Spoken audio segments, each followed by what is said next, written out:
coming here and meeting everybody is definitely, growing on me. I think when I get here for mini camp, it'll definitely, be reality. But I think it's growing on me. I say that it's growing on me. It's growing on me. You've had a couple opportunities of contact with Detroit before the pick was made. You had some convos at the Combine. You had a top 30 visit. What was that relationship like over the last few weeks?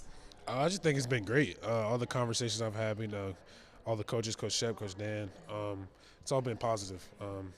Telling me how much they want me here and how I can contribute early.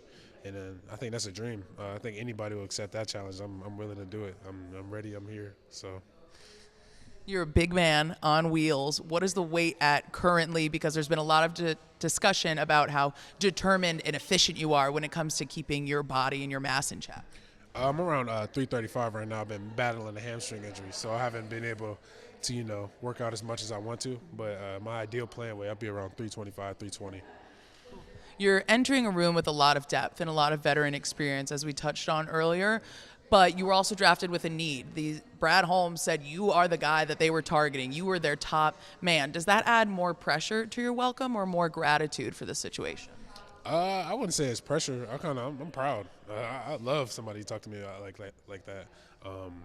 Just knowing somebody has that much trust in you is just I don't even know how to explain the feeling. I'm just so ready and prepared to get here and work and show them that they made a great decision choosing me.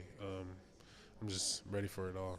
This will not be the last time you hear about the rivalry and how it consumes people around here, just like it does in Columbus. It's easy to put that aside now that you're going to be able to go pro, but there have been a couple instances where the guys in this locker room will take that rivalry into friendly matters. Now that you're here and the irony of this part of your journey going so far from one end to the other, will the rivalry, continue to hold a special place in your heart?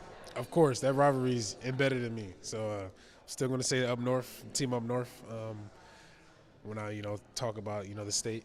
But I'm happy to be here. I'm not going to discriminate that I'm here now, but college is, of course, is college. So, I was brought up to, not like the up north state. So that will be a challenge, I think.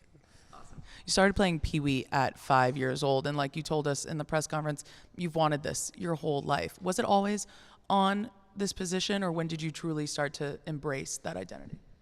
Yeah, I was a running back, a quarterback, and a linebacker growing up. And then high school, I started to grow into my, D-tackle body. And then by junior year, senior year, I was already, 300 plus. So I'd say around like high school, that's when I started to realize I was a defensive lineman. Last question. As a Manassas native, we know you're coming from another really big sports region with passionate fans. Did you grow up as a local fan of any of those teams out there? Yeah, I was a Redskins fan. I kind of shifted to the bandwagon, whoever's been winning the last couple of years. But growing up, I was a Redskins fan. So we know you're used to watching good football, doing the history on the Vets, and we look forward to seeing you when you come back to Detroit for rookie camp.